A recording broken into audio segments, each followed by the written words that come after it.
Accounting equation chapter का overview देने से पहले हम लोगों को ये बहुत ज़रूरी है समझना कि कौन सा अकाउंट इंक्रीज होता है, कौन सा अकाउंट डिक्रीज होता है और उसका क्या ओवरऑल इम्पैक्ट पड़ता है। तो एक बात ध्यान रख लीजिएगा, हम लोग अकाउंटिंग इक्वेशन में डबल एंट्री सिस्टम को पढ़ेंगे।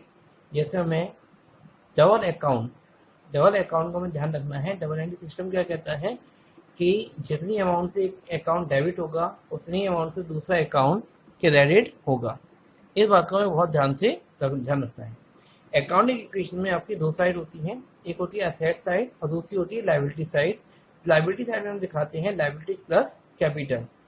तो लायबिलिटी प्लस कैपिटल को करते समय हमें ध्यान रखना है कि लायबिलिटी जो है वो अगर हम बोरो करेंगे लायबिलिटी इंक्रीज हो जाएगी, किसी को उधार मार करेंगे लायबिलिटी इंक्रीज हो जाएगी और उसके साथ साथ हमारे डेबिट साइड में कुछ ना कुछ इसका इफेक्ट जरूर पड़ेगा।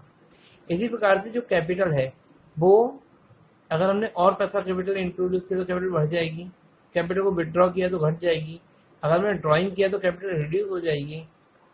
इसी प्रकार से यदि हमने एक्सपेंस किया तो वो क्या होगा, कैपिटल रिड्यूस हो जाएगी। और हमने कोई इनकम अर्न की है या प्रॉफिट अर्न किया है तो हमारी कैपिटल इंक्रीज हो जाएगी और अगर लॉस है तो हमारी कैपिटल रिड्यूस हो जाएगी।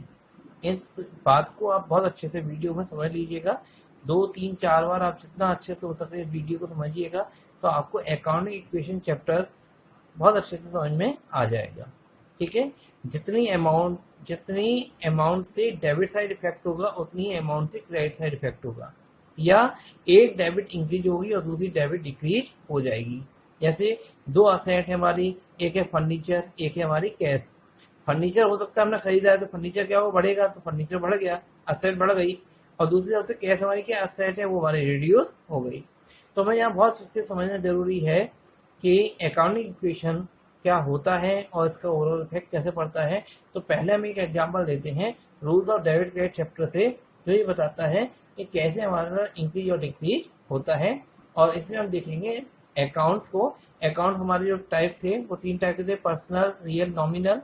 या हम इसको इस प्रकार से भी डिवाइड कर सकते हैं, assets account, liabilities account, capital account, expense account और इनकम अकाउंट। ठीक है, इस प्रकार से हम इसको क्लासिफाई कर सकते हैं। तो अब हम देखते हैं एक एग्जांपल हमारे सामने लिखा है, analyse the following transaction, state the nature of account and state which account will debit and which account will credit. तो इसमें कुछ 10 ट्रांजेक्शन दे रखे हैं। जो देखा है पहला transaction, started business with cash rupees 1 lakh. तो ये सारे के सारे 10 ट्रांजेक्शन है, हमने क्या किया इनको यहाँ पर लिख लिया है। ठीक है, आप देखेंगे ये हमने यहाँ पर लिख लिया है। देखिए, Anuj started business with cash rupees 1 lakh. तो इससे क्या हुआ, बिजनेस स्टार्ट करेंगे तो बिजनेस में क्या आएगा, कैश। और किससे आ रहा है, कैपिटल से। तो कैश क्या हमारी एसेट और कैपिटल हमारी लायबिलिटी है। तो आप देखेंगे एक हमारी एसेट इंक्रीज हो गई और लायबिलिटी हमारी इंक्रीज हो गई, यानी डेबिट इक्वल टू क्रेडिट हो गया। डेबिट में 1 लाख रुपए आ गए और क्रेडिट में भी 1 लाख रुपए आ गए। इस प्रकार से हमारा ट्रांजेक्शन कंप्लीट हो जाता है। ठीक है, बिजनेस में जो अमाउंट इंट्रोड्यूस किया जाता है उसे क्या बोलते हैं, कैपिटल। ओनर के द्वारा जो बिजनेस में अमाउंट इन्वेस्ट किया जाता है किसी भी फॉर्म में हो सकता है वो सब कैपिटल की श्रेणी में आता है। तो कैपिटल इंक्रीज हो गई और हमें सारे ट्रांजेक्शन बिजनेस के पॉइंट ऑफ व्यू से करने हैं। नेक्स्ट है deposited cash into bank rupees 50,000 for opening an account. तो यहाँ पे हमने ओपनिंग एक अकाउंट किया है, तो यहाँ पे क्या हुआ, बैंक अकाउंट खुल गया।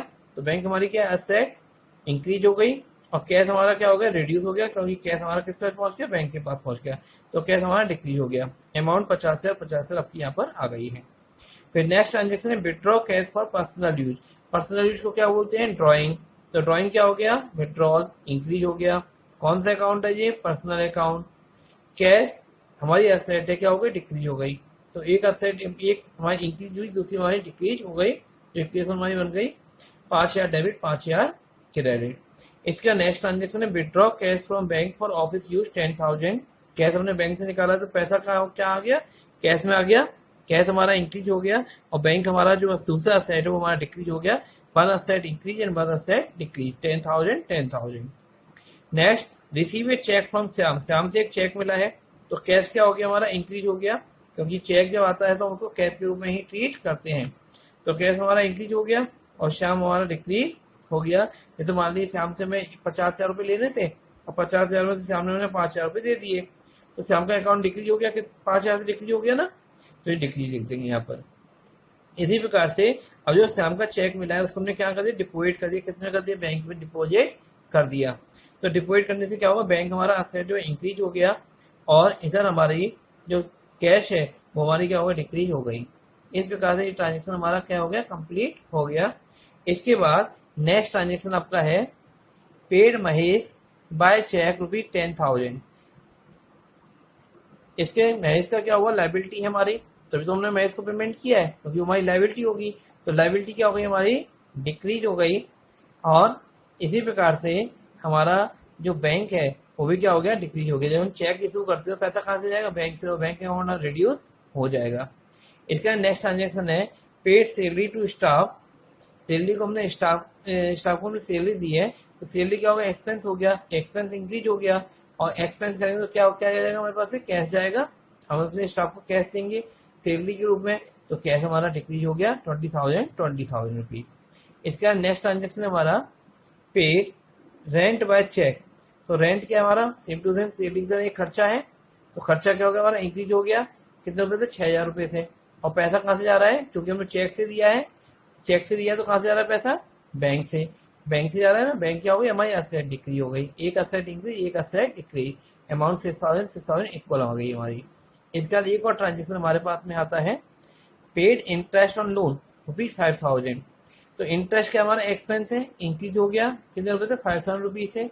और कैश क्या है हमारी, कैश असेट है, असेट हमारी डिक्रीज होगी कितने रुपए से, 5,000 रुपीज से असेट हमारी डिक्रीज हो गई। इस प्रकार से यहाँ से हमें समझ में आ जाता है कैसे हमारा इंक्रीज और डिक्रीज हमारी असेट्स, लाइबिलिटी और एक्सपेंस, कैपिटल, ड्राइंग, ये सब हमारी इंक्रीज और डिक्रीज होती है। अब मैं आपको एक और एग्जांपल अभी नेक्स्ट वीडियो में भेजता हूँ, जो होगा आपका अकाउंटिंग इक्वेशन के ऊपर। हम एक और एग्जांपल लेते हैं अकाउंटिंग इक्वेशन का, ठीक है। यह क्वेश्चन देख रहे हैं आप, show the effect of the following transaction on the accounting equation, ठीक है। इन जो ट्रांजेक्शन दे रखे हैं सारे, इनको हमें अकाउंटिंग इक्वेशन में शो करना है। तो हम अकाउंटिंग इक्वेशन में कैसे शो करेंगे वो यहाँ पे हम देखते हैं, ठीक है। पहला ट्रांजेक्शन देखें, Ram started business with cash. तो यहाँ पे हमने सारे के सारे जितने भी ट्रांजेक्शन दे रखे हैं, 1 से लेकर 10 तक के जो ट्रांजेक्शन दे रखे हैं, इसको हमने यहाँ पे लिख दिए हैं। यहाँ आप देख सकते हैं, यहाँ पे 1 से लेकर हमने 10 तक के सारे ट्रांजेक्शनों को रिकॉर्ड कर दिया है। Ram started business with cash, purchase goods on credit, purchase goods for cash. ये देखिए आप, ये सारे के सारे ट्रांजेक्शन है, purchase goods for credit, purchase goods for cash, ये सारे ट्रांजेक्शन हमने यहाँ पे शो कर दिए हैं। क्लियर। तो इस प्रकार से हम यहाँ पे सारे ट्रांजेक्शनों को कैसे अकाउंटिंग इक्वेशन में लिखते हैं वो हम देखेंगे।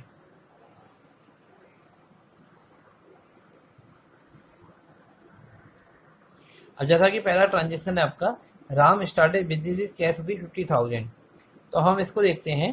तो बिजनेस स्टार्ट करेंगे तो बिजनेस में क्या आएगा, कैश। तो कैश क्या हो गया हमारा, इंक्रीज हो गया। और साथ ही साथ देखेंगे यहाँ पे हमारी कैपिटल क्या हो गई, इंक्रीज हो गई। कितने रुपए से, 50,000 रुपए से, ठीक है। सेकंड ट्रांजेक्शन क्या है हमारा, परचेज गुड्स ऑन क्रेडिट। जब हम उधार माल खरीदेंगे तो क्या होगा, गुड्स हमारे यहाँ पे आएगा, ठीक है। गुड्स को हम स्टॉक भी बोलते हैं, तो स्टॉक हमारा इंक्रीज हो जाएगा। और साथ के साथ जो देने वाले व्यक्ति हैं वो कौन होंगे, हमारे क्रेडिटर्स। तो क्रेडिटर भी क्या हो जाएंगे, इंक्रीज हो जाएंगे। तो इसका इफेक्ट क्या पड़ा हमारा, 4,000 रुपये हमारे स्टॉक में आ गया, और 4,000 रुपये से हमारी लाइबिलिटी क्या हो गई, इंक्रीज हो गई, ठीक है। क्लियर। इसके बाद में हमारे इन दोनों को ट्रांजेक्शनों को ऐड कर लेंगे। 50,000 रुपये यहाँ पर न्यू इक्वेशन देखेंगे, 50,000 रुपये का कैश आ गया, स्टॉक 4,000 रुपये का आ गया, ठीक है। अभी ये फर्नीचर डेटर हमारे ट्रांजेक्शन में आए नहीं है। हम क्या करेंगे, जब क्वेश्चन सॉल्व करेंगे तो स्पेस लेके चलेंगे, ठीक है। इसीलिए मैंने कहा था कि 2 पेजों पे करना, आमने सामने 2 पेजों पे करना था कि पूरा क्वेश्चन एक साथ आ सके। और लाइबिलिटी हमारी 4,000 रुपये से इंक्रीज हो गई। इस प्रकार से हम देखेंगे 50,000 प्लस 4,000, 54,000 डेबिट साइड। ये असेट साइड हमारी कौन सी साइड होती है, ये हमारी डेबिट साइड होती है। और ये कैपिटल प्लस लाइबिलिटी कौन सी साइड होती है, हमारी क्रेडिट साइड होती है, ठीक है। तो यहाँ पर हमारा टोटल इक्वल आना चाहिए हमेशा हर ट्रांजेक्शन के बाद। नेक्स्ट ट्रांजेक्शन हमारा परचेज गुड्स फॉर कैश ₹1,000। तो कैश में हमने माल खरीदा है, तो क्या होगा, हमारा कैश रिड्यूस हो जाएगा। तो हम देखो कैश को हमने क्या किया, 5,000 रुपये से माइनस कर दिया है, और हमारा क्या बढ़ जाएगा, गुड्स बढ़ जाएंगे। गुड्स को हम स्टॉक बोलते हैं। स्टॉक हमारा 1,000 रुपये बढ़ गया, टोटल स्टॉक हो गए 5,000। क्रेडिट साइड में इसका कोई भी इफेक्ट नहीं पड़ा है। एक डेबिट हमारा इंक्रीज हुआ है, डिक्रीज हुआ है, और एक दूसरा डेबिट हमारा इंक्रीज हुआ, यानी एक असेट हमारी इंक्रीज और एक असेट हमारी डिक्रीज हुई है। फिलहाल बैलेंस हमारा क्या पड़ा है, इक्वल हो गया। तो टोटल न्यू इक्वेशन बनेगी वो कितनी बनेगी, 49,000 एंड 5,000। इधर भी 50,000 प्लस 4,000 दैट इज 54,000 सब इक्वल आएगा। परचेज फर्नीचर फॉर कैश, हमने क्या किया, एक नया अकाउंट खोल दिया फर्नीचर। फर्नीचर में हमने कितना रख दिया, 500 रुपये फर्नीचर में लिख दिया और 500 रुपये से हमारा कैश रिड्यूस हो गया। तो कैश हमारा नेट रह गया 48,500 और स्टॉक 5,000 का रहेगा ही रहेगा, ऐड कुछ नहीं हुआ। इसके बाद 500 रुपीज का फर्नीचर आ गया। क्रेडिट साइड में कोई भी इफेक्ट नहीं पड़ेगा, इक्वल नई इक्वेशन वाली बैलेंस रहेगी। इसके बाद withdraw cash for private use, private use के लिए हमने निकाला है। जैसा मैं आपको क्या होगा, प्राइवेट यूज का होता है ड्राइंग, और ड्राइंग से क्या होता है, कैपिटल रिड्यूस हो जाती है। तो यहाँ पे हमने कैपिटल को रिड्यूस कर दिया, नेट कैपिटल रहेगी 49,300 और क्रेडिटर हमारे एजिटेज हैं 4,000 रुपीज के। और यहाँ पे कैश हमने विड्रॉ किया है, ड्राइंग किया है, तो कैश हमारा रिड्यूस हो गया। न्यू इक्वेशन में कैश 47,800 हो गई और स्टॉक एजिटेज रहेंगी। इसके बाद नेक्स्ट इक्वेशन है paid rent rupees. Next equation हमारी क्या है, पेड रेंट रुपीज 2,200। ठीक है, तो 200 रुपये का हमने रेंट चुकाया है। तो रेंट चुकाने से क्या होगा, कैश हमारा 200 रुपये से रिड्यूस हो जाएगा और साथ ही साथ जो हमारी कैपिटल है वो भी क्या होगी, 200 रुपये से रिड्यूस हो जाएगी। क्लियर। और बैलेंस क्या होगा, इस इक्वेशन का जो बैलेंस आएगा वो क्या आ जाएगा, 47,600, 5,500 सब इक्वल रहेंगे, बैलेंस रहेंगे, उनमें कोई भी चेंजेस नहीं आएगा। क्लियर। इसके बाद अगर हम देखेंगे नेक्स्ट ट्रांजेक्शन, नेक्स्ट ट्रांजेक्शन में क्या दे रखा है आपको, रिसीव्ड इंटरेस्ट।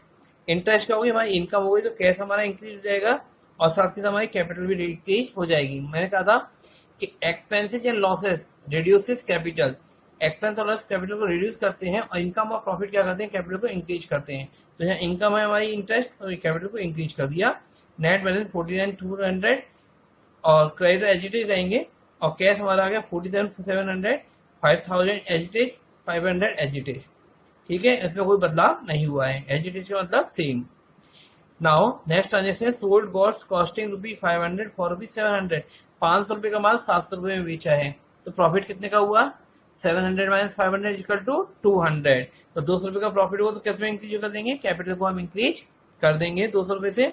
और हमने माल बेचा है उधार, ठीक है, तो उधार से माल बेचा है हमने, तो क्या होगा, क्रेडिट हमारे डेटर इंक्रीज हो जाएंगे। जिन लोगों को माल हम उधार बेचते हैं वो हमारे कौन होते हैं, डेटर्स। ठीक है, तो यहाँ आप देखेंगे एक डेटर की लिस्ट है, और डेटर की लिस्ट में हमारा डेटर इंक्रीज हो गया कितने रुपए से, 700 रुपीज से डेटर इंक्रीज हो गया। इसके साथ ही आपकी जो कॉस्ट है गुड्स की वो रिड्यूस हो जाएगी 500 रुपीज से। तो आपका जो नया रह गया वो कितना रह गया, 4,500 का स्टॉक रह गया और कैश हमारा हो गया 47,700। इस प्रकार से डेबिट और क्रेडिट हमारे इक्वल हो गए। इसका नेक्स्ट ट्रांजेक्शन आप देखेंगे, नेक्स्ट ट्रांजेक्शन क्या है आपका, पेड टू क्रेडिटर 400। आपके जो क्रेडिटर थे 4,000 रुपीज के, इसको हमने 400 रुपये का पेमेंट कर दिया, तो क्रेडिटर कितने रह गए, 4,000 माइनस 400 इक्वल टू 3,600। क्लियर, कोई डाउट, आई थिंक आपको कोई डाउट नहीं होगा इसमें। इसके बाद कैश हमारा 400 से रिड्यूस हो गया, तो नेट कैश आ गया 47,300। ये अमाउंट हमारी एजिटेज आ रही है ऊपर से, 700 रुपीज की डेटर हो गए और ये हमारी अमाउंट कैपिटल की और लाइबिलिटी की शो हो रही है। इसके बाद नेक्स्ट ट्रांजेक्शन है पेड सैलरी रुपीज 200। सैलरी पे करेंगे तो क्या होगा, एक्सपेंस हो गया, और मैंने आपको बताया एक्सपेंसेस रिड्यूसेस कैपिटल। तो कैपिटल आपका कम हो गया 200 रुपीज से और नेट कैपिटल आ गई 49,200 एंड 47,300 में 200 रुपये का कैश हमने माइनस कर दिया, हमने रेंट चुकाया, सैलरी चुकाई है, सैलरी का कैश माइनस कर दिया। न्यू इक्वेशन हमारी बन गई 47,100, 4,500, 500, 700। अब हम इन सबको टोटल करके देखेंगे, डेबिट का टोटल और क्रेडिट का टोटल, इन दोनों का टोटल हमारा इक्वल आना चाहिए, तभी हमारा अकाउंट इक्वेशन करेक्ट होगा। तो हम चेक कर लेते हैं, 47,100 plus 4,500 equal to 51,600, 51,600 plus 500 52,100 and 52,100 plus 700 52,900 800। ठीक है, अब हम चेक कर सकते हैं यहाँ पर, तो 49 प्लस 3 52,800 हमारा इक्वेशन इक्वल हो गया है। इस प्रकार से आप लोगों को अकाउंटिंग इक्वेशन की और क्वेश्चंस को भी सॉल्व करना है। ठीक है, और अगर आपको किसी ट्रांजेक्शन में कोई प्रॉब्लम आती है तो आप मेरे से कॉल करके पूछ सकते हैं, मैं बता दूंगा उसका इफेक्ट कहाँ कहाँ पर जाएगा।